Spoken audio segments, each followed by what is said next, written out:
Hey, welcome or welcome back to 4F Beauty. When will I be YouTube famous? I don't know. Well, what I do know is that today I am doing a foundation review on this EX1 Invisiwear foundation. Now, this has had a lot of good reviews. So, if you want to see exactly how well it applies and lasts on my skin, you, my friends, are in exactly the right place. Here it comes. Hey, welcome back from the intro.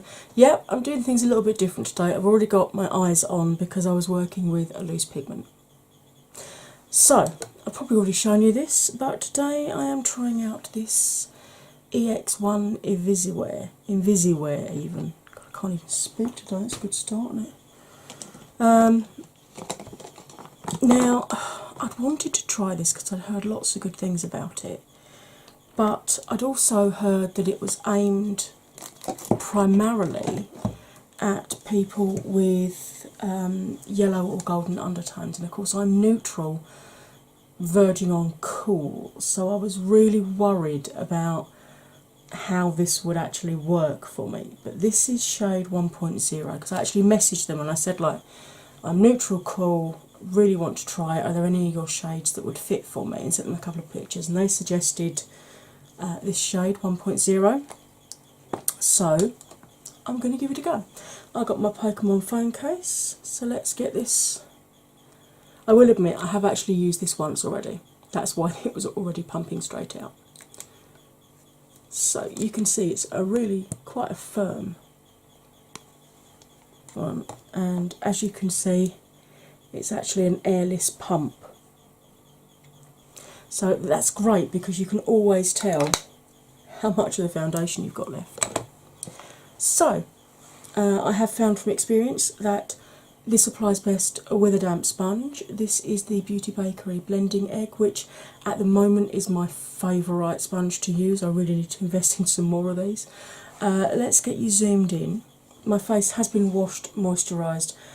Oh, I don't think I've primed it yet, actually. I need to put some of this on. This is the, it's actually an antiperspirant for your skin, for your face.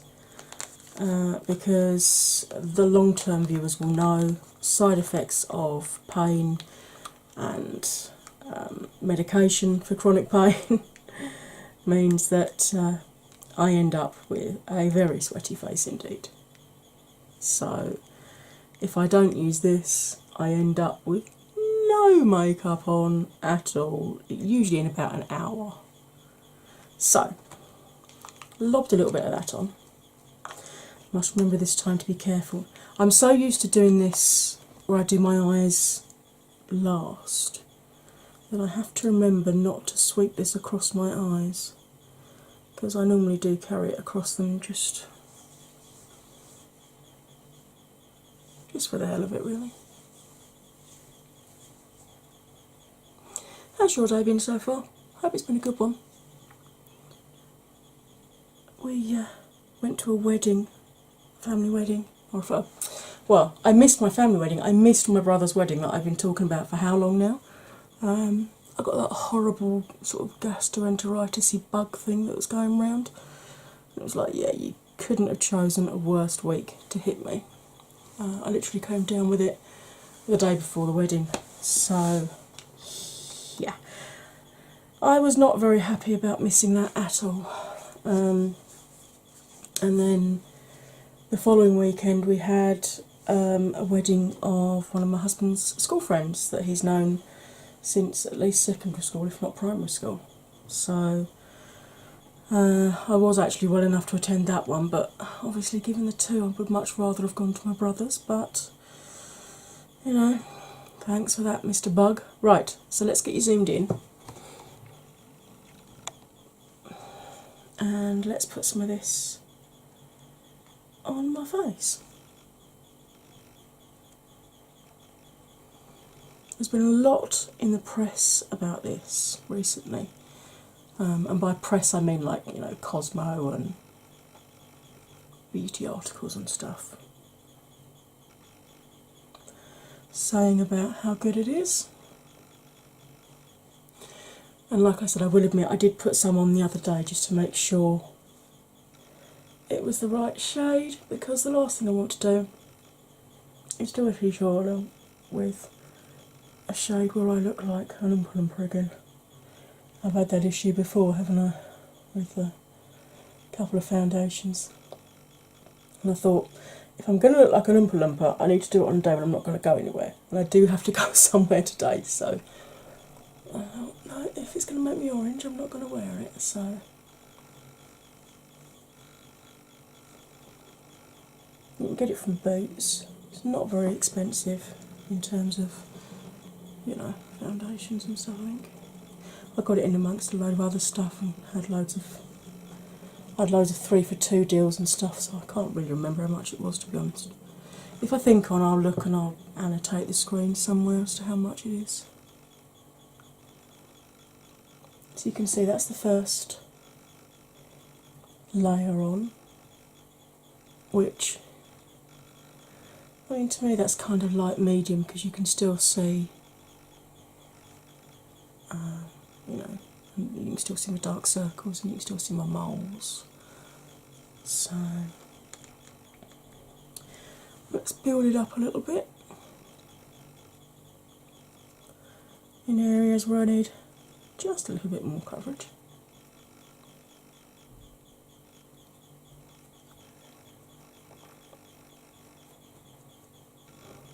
It's so difficult to not just splatter this straight across my eyelids as well, which is of course what I usually do when I'm doing foundation.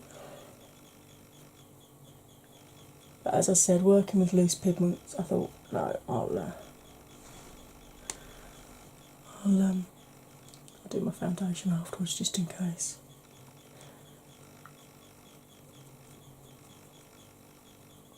So you can see that does build up. I wouldn't call it full coverage by any stretch of the imagination, but it's certainly high medium, I'd say. You could probably build it up more if you used a brush and stippled, but I personally didn't like how it sat in my fine lines when I used a brush. I much preferred the finish with a damp sponge, and from those 2 pumps that I pumped out, that's how much is left. So I'm just going to pick up a little bit on the point and just add a little bit of extra coverage under my eyes here.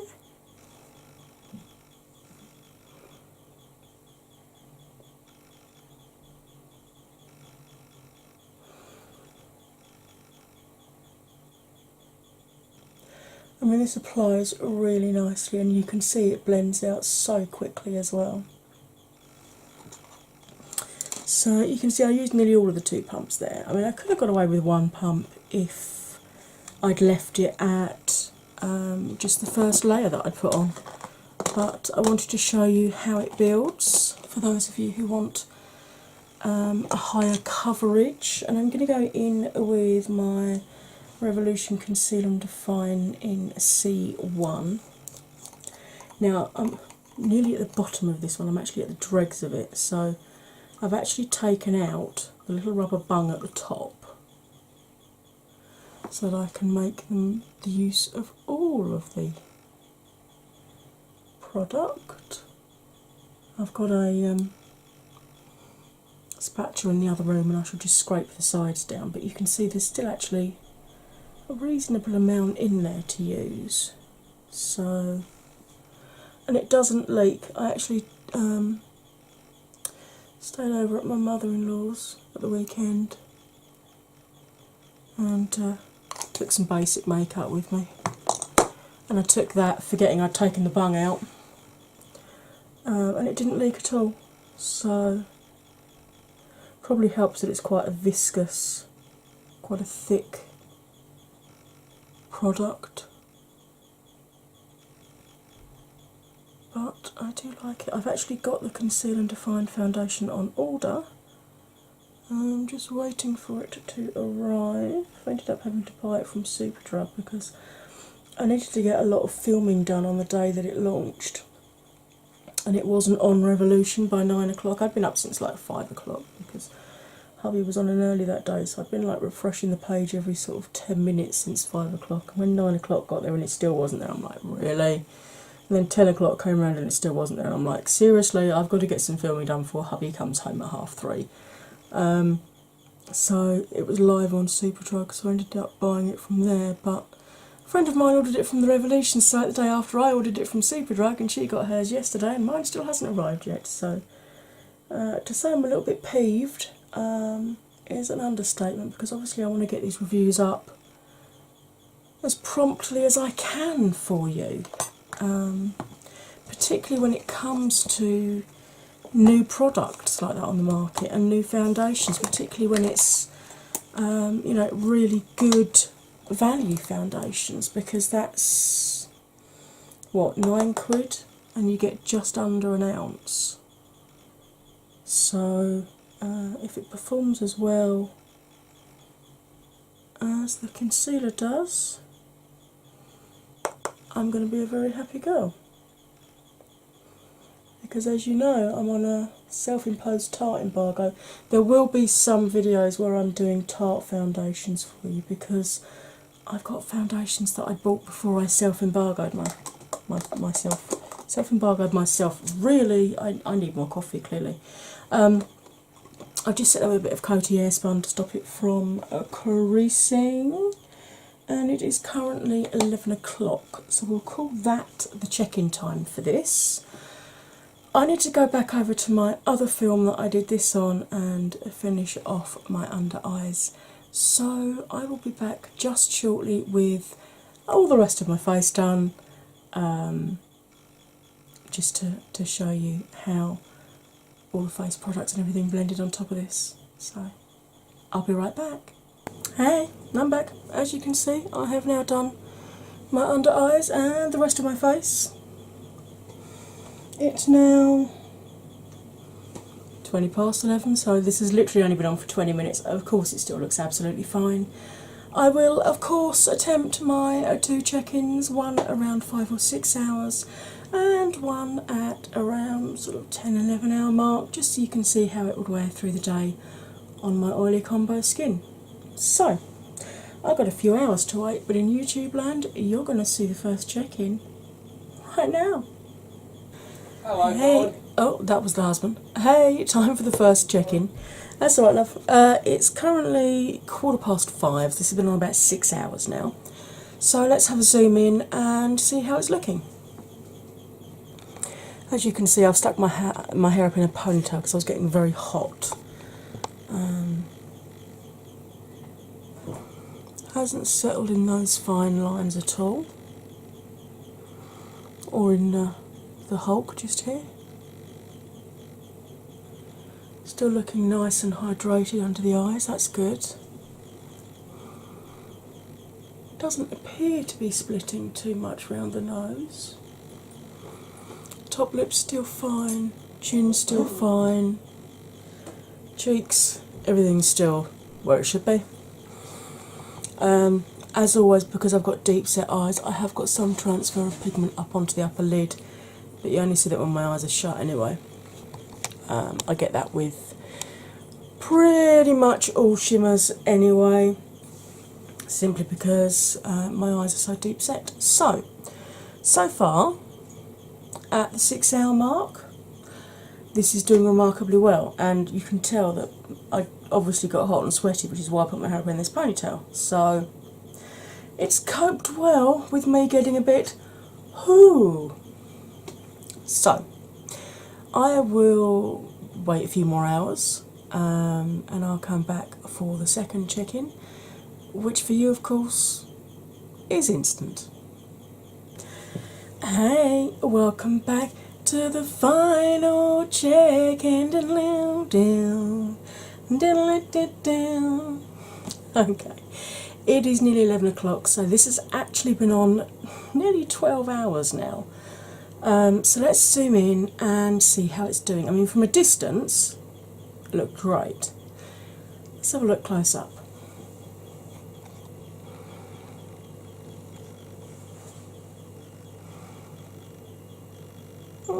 Starting to settle a little bit in those fine lines, and a little bit in the hulk there.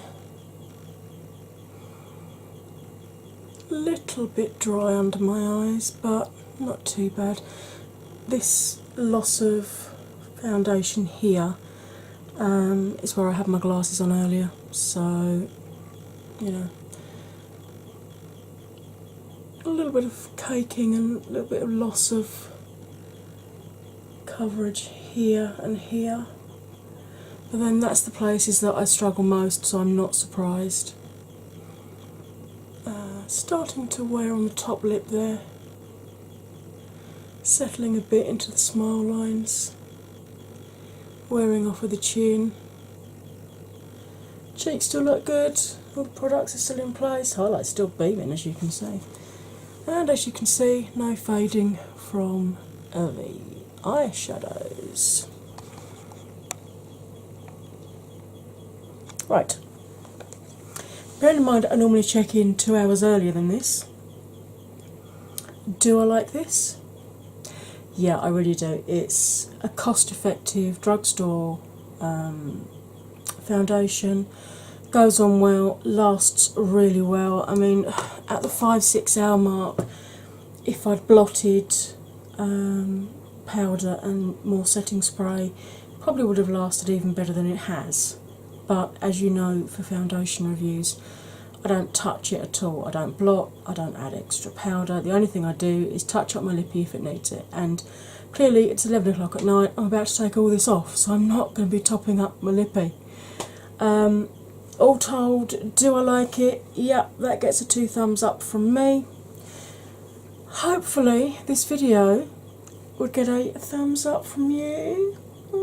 Did you enjoy it? If you did, it would be great if you'd hit that like button, comment, share, subscribe. When you subscribe, make sure you hit the bell, and when you hit the bell, make sure you choose all notifications, not just some, and then you'll get told every time I upload another one of these videos. Talking another one of these videos, you've got time, you could squeeze another one in. Why not have a look and see if there's another foundation review, or perhaps you'd like to see this eye makeup if it's live yet. Or if this one isn't live, maybe there's one that you would like to watch. Anyway, all that remains for me to say is you'll stay fabulous, and I'll see you again soon. Bye for now.